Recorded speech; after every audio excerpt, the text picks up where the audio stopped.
Good morning student. हमारे plus one account का chapter second चल रहा है, बेसिक अकाउंटिंग टर्म्स।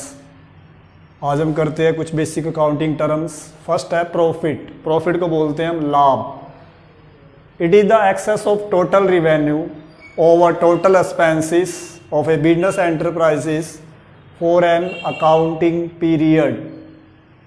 हमारा जो लाभ है वो टोटल रिवेन्यू अगर ज़्यादा है टोटल एक्सपेंसेस से एक बिजनेस के फॉर ए अकाउंटिंग पीरियड, एक लेखांकन अवधि के अंदर, तो उसे बोलते हैं हम लाभ। मतलब हमारे टोटल जो आगम है वो टोटल खर्चों से ज़्यादा है, टोटल रिवेन्यू टोटल एक्सपेंसेस से ज़्यादा है फॉर एन अकाउंटिंग पीरियड। मतलब एक साल के टोटल एक्सपेंसेस टोटल रिवेन्यू से कम है, टोटल रिवेन्यू टोटल एक्सपेंसेस से ज़्यादा है, तो उसे बोलते हैं हम प्रॉफिट। उसके बाद है गेन। गेन को भी हम हिंदी में लाभ बोलते हैं, प्रॉफिट को भी लाभ बोलते हैं, लेकिन दोनों में डिफरेंस है। इट इज ए गेन होता है, it is a monetary benefit, profit और एडवांटेजेस रिजल्टिंग फ्रॉम इवेंट्स और transactions which are incidental to business such as sale of fixed assets, winning a court case. ये एक ऐसा monetary benefit है, मौद्रिक लाभ है, फायदा है, जो किसी घटनाओं से या किसी लेन देन से होता है जो बिजनेस में अचानक घटित हो जाती है। जैसे सेल ऑफ फिक्स्ड एसेट्स, हम अपनी स्थायी संपत्तियों को सेल कर रहे हैं। विनिंग ए कोर्ट केस, अचानक कोर्ट केस जीत गए। मतलब जो चीज़ अचानक हो जाएगी बिजनेस में और बिजनेस को फायदा हो जाएगा, प्रॉफिट हो जाएगा, वो कहलाएगा गेन। थर्ड है इसमें लॉस। लॉस आपके प्रॉफिट का बिल्कुल रिवर्स याद करोगे। It is the excess of total expenses over total revenue of a business enterprises for an accounting period. एक लेखांकन अवधि में कुल खर्चे कुल आगम से ज़्यादा हो गए हैं, तो उसे बोलते हैं हम लॉस। लॉस मतलब हानि। अब इसको टू मीनिंग में डेफिनेशन दी गई है। एक तो मीनिंग ये हो गया कि एक साल के अंदर यदि हमारे कुल खर्चे कुल आगम से ज़्यादा हो गए हैं, टोटल एक्सपेंसेस टोटल रिवेन्यू से ज़्यादा हो गया, तो लॉस बोलते हैं। सेकंड इसका मीनिंग हो सकता है it refers to some activity against which firm receive no benefit. ऐसी कुछ क्रियाएं जो फर्म के अगेंस्ट है, उनसे फर्म को कोई लाभ नहीं हो रहा।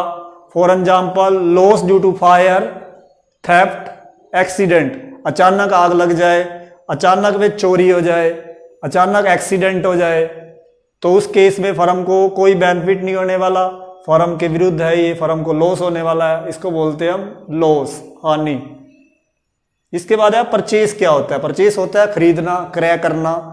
The term purchase is used only for the purchase of goods in which the business deals।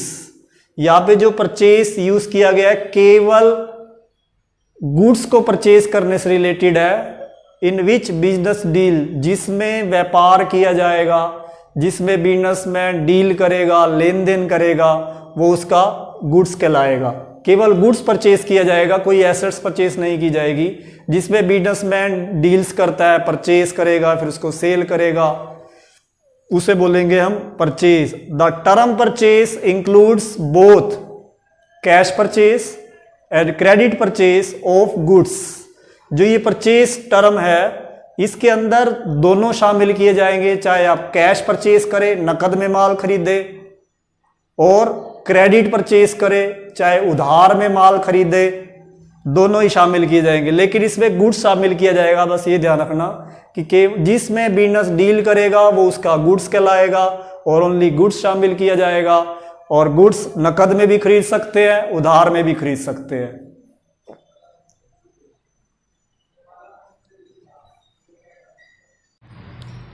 Next accounting terms है सेल्स।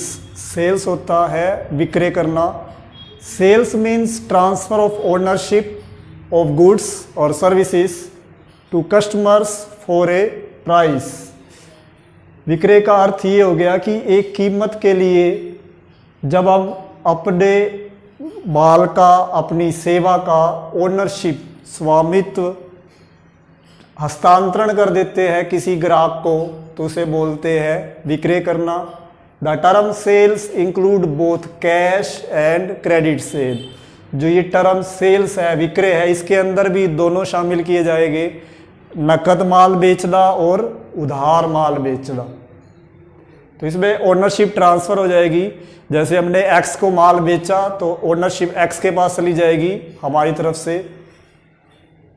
उसके बाद है परचेस रिटर्न, क्रय वापसी। When purchased goods are return to the supplier these are known as purchase returns. जब हमने खरीदा हुआ माल सप्लायर को, पूर्तिकर्ता को वापस कर दिया तो उसे बोलते हैं क्रय वापसी।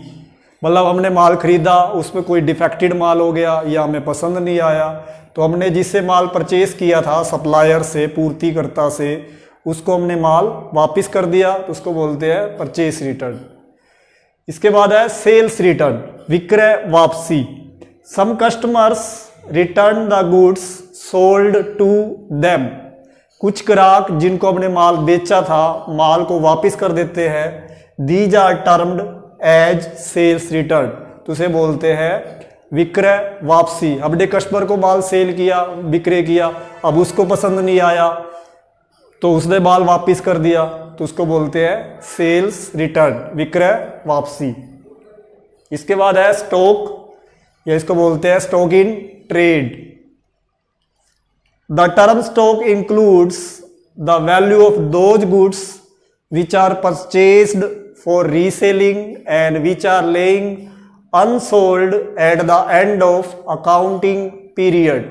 अब स्टॉक के अंदर उन गुड्स की वैल्यू शामिल की जाएगी, उस गुड्स का मूल्य शामिल किया जाएगा जिसे हमने खरीदा था बेचने के लिए, और साल के अंत में हमारी लेखांकन अवधि के अंत तक वो बिना बिका हुआ माल पड़ा हुआ है तो उसे बोलते हैं स्टॉक।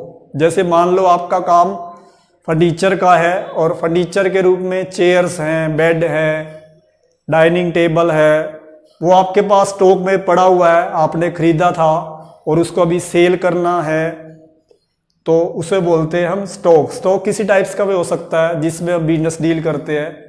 तो ये आपके हो गए अब आगे अकाउंटिंग टर्म्स।